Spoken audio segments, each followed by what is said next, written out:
Iran के साथ तो अब होना ही होना है जो होना है। इजराइल का अगला निशाना पाकिस्तान होगा। क्या इजराइल यह कदम उठाने जाना है? यह एक बड़ा सवाल है और इस आशंका में पाकिस्तान के पीएम की नींद उड़ी हुई है। नेतन्याहू कन्विंस करके आया इस बार ट्रंप को कि जी हमने आगे करना ही करना है जो करना है, ठीक है। तौर पर तासुर यह है कि अगला निशाना पाकिस्तान है। अब ये लड़ाई बढ़ने जा रही है। वो बात जो उसने उस वक्त कही थी, आज भी उसके दिल में वही बात होगी कि पहले ईरान है तो बाद में पाकिस्तान है। हमारे लिए क्या इम्प्लीकेशन है? क्योंकि फिर इस सारी सिचुएशन को सम अप करते हैं कि कैसे पाकिस्तान घेरे में आ चुका है हर तरफ से और कितने अपने से बड़े पंगे ले बैठा है। पाकिस्तान अपने से बड़े पंगे ले बैठा है।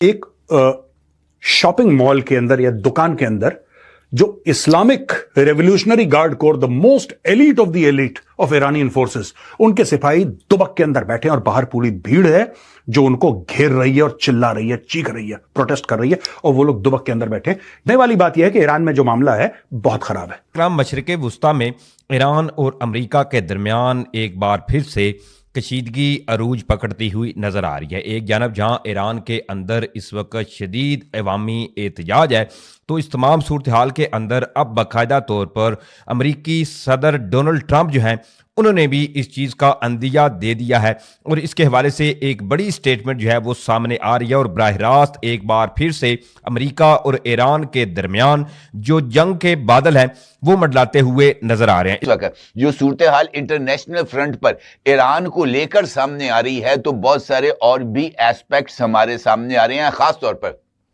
अमेरिकन प्रेसिडेंट डोनाल्ड ट्रंप का यह ट्वीट, जिसका अक्स आप इस वक्त अपनी स्क्रीन पर देख सकते हैं। डोनाल्ड ट्रंप की तरफ से अपने इस जो उन्होंने पैगाम जारी किया है, इसमें उनका यह कहना है कि अगर ईरान में मुजाहिदीन पर ताकत का इस्तेमाल जारी रहा, जो कि मौजूदा ईरानी रजीम का वतीरा है, तो अमेरिका मुजाहिदीन को बचाने के लिए आएगा और सामान बांध लिया है, रवाना होने के लिए मुकम्मल तौर पर तैयार हैं। यानी उन्होंने ये पैगाम दिया है ईरानी हुकूमत को कि अमेरिका इस सूरत हाल में मुदाखलत के लिए बहुत ही ज़्यादा तैयार भी है और उन्होंने अपना साजो सामान यानी जंगी तैयारे जो है वो ऑपरेशनल हालत में रेडी टू फ्लाइट कर दिए हैं और उसके अंदर ये जो मिसाइल्स वगैरह हैं उनको भी फिट कर दिया है और ये सूरत हाल इस वजह से और भी ज्यादा गंभीर होती हुई नजर आती है। क्योंकि इससे पहले ऐसा नहीं हुआ। इससे पहले सिर्फ ट्रंप ने कहा था कि हम उनकी तनसीबात को नुकसान पहुंचाएंगे। इस बार लैंग्वेज मुख्तलिफ है, गौर करें। America will come to that rescue, जो वहां पे प्रोटेस्टर्स हैं। We are locked and loaded and ready to go. किसका रेस्क्यू करेंगे? अब ईरान में भी जमहूरियत लानी है, रजीम चेंज ऑपरेशन करना है, क्या करना है?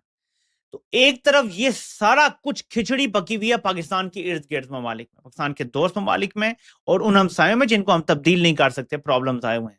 इधर ड्रोन मारा जाता है और अफगानिस्तान दावा कर रहा है ये पाकिस्तानी ड्रोन था, सर्वेलेंस कर रहा था, लेकिन कुछ लोग ये कह रहे हैं ये अमेरिकी ड्रोन था जो पाकिस्तानी हदूद इस्तेमाल करके आया, या फिजाई हदूद इस्तेमाल की हैं या पाकिस्तान की जमीनी हदूद इस्तेमाल की हैं। ड्रोन की इतनी रेंज नहीं होती कि कतर से उड़ के आ जाएं। तो आप तरजीहात देख लें कि दुनिया में क्या हो रहा है और पाकिस्तान में क्या हो रहा है। मुझे आखिरी चट्टान का बगदाद याद आ जाता है बार बार। हमारी हालत वही है जब चंगेज खान कहर बन के टूट रहा था ख्वारिज़म के ऊपर, तो बगदाद में बैठे खलीफा को लग रहा था कि हम बच जाएंगे, लेकिन उन्हें महज 30 साल मिले थे और उसके बाद हलाकू खान ने जो किया था वो फिर तारीख है। ईरान के ऊपर अगर अमेरिका हमला करता है, आप कहां खड़े होंगे? ये संजीदा मामलात हैं। ऐसे में पाकिस्तान के अंदर सियासी अदम इस्तेहकाम, हर मुहिब वतन को खत्म करने की फिक्र होनी चाहिए, लेकिन काश कि जो इस टाइम ताकत में बैठे हैं वो मुहिब वतन भी होते।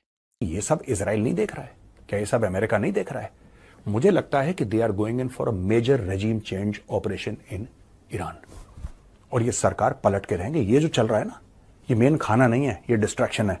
मेन जो खाना सर्व होगा ना, मेन दावत है, वो तेहरान में है दोस्तों। और ये पूरी अमेरिकन तैयारी कर रहे हैं कि वहां पे दो चीजें हो जाएं। एक तो वहां पे गृह युद्ध हो जाए, ईरान की बात कर रहा हूं मैं, ईरान के अंदर गृह युद्ध हो जाए, बहुत ज्यादा वहां पे अंदर की परेशानियां हो जाएं रेजिम चेंज के लिए। और दूसरी वो चीज चाहता है कि अगर मैटर मिलिट्री हो जाता है तो सबसे बड़ी बेट जो उनके लिए है दैट इज पाकिस्तान।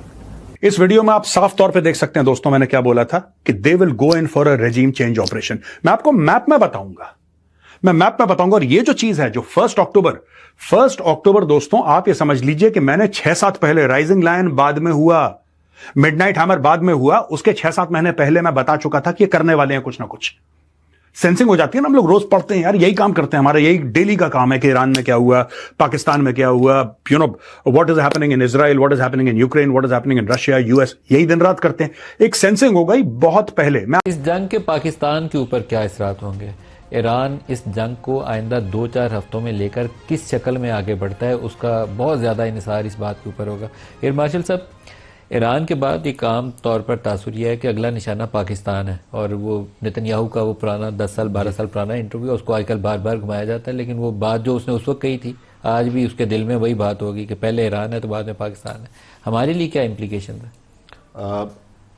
अगर इजराइल ने ईरान को इस कॉन्फ्लिक्ट में हरा दिया तो इसमें हमें कोई शक नहीं होना चाहिए कि हम लोग we are the next target, और हम इंडिया और इसराइल का मुश्तरका निशाना है। जी, और इजराइल ने इंडिया के साथ मिलके जो हमने मई 2025 में देखा, वो एक एफर्ट थी टू वीकन पाकिस्तान।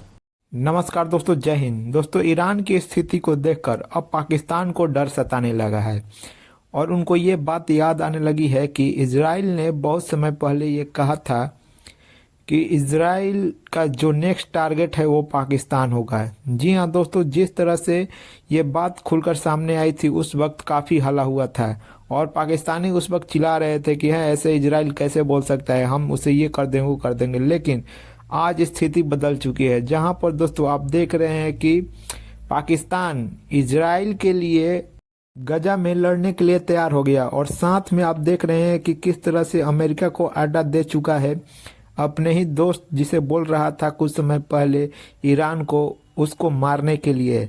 दोस्तों, ये कंफर्म हो चुका है कि पाकिस्तान इसमें शामिल है, और इसके पीछे कोई इसकी फॉरेन पॉलिसी नहीं है, इसका डर है, क्योंकि साफ तौर पर पता है इसको कि इसका नेक्स्ट टारगेट पाकिस्तान ही है, और उसी से बचने के लिए ये काम कर रहा है। दोस्तों, वीडियो पसंद आए तो वीडियो को लाइक करें, शेयर करें, और इस चैनल को सब्सक्राइब करें। आज की तारीख में ये है इजिप्ट के साथ कितने अरब डॉलर का एनर्जी की डील साइन कर दी इजराइल ने। अब इजराइल बेचेगा एनर्जी इजिप्ट को। जॉर्डन शांत, जॉर्डन में पानी सप्लाई करना, बिजली सप्लाई करना, ये सब इजराइल करता है, ठीक है। यहां पे एनर्जी सप्लाई कर रहा है। आपके 2 बड़े नेबर सेट हो गए, जिनके साथ आप पहले जंग लड़ चुके हैं, आपके दोनों नेबर सेट हो गए। ये सेट हो गया, जॉर्डन सेट हो गया। यहां पे लेबनान में आपने हिजबुल्लाह की टांगें तोड़ दी, उनके जेब में पेजर डाल के आपने फाड़ दिया, जो भी करा आपने सब कुछ खत्म कर दिया। Hezbollah is almost finished. Syria में अहमद अल शरा आ गया आपका। अब Iraq is pretty much under control, जो भी करना होगा इराक में करेंगे।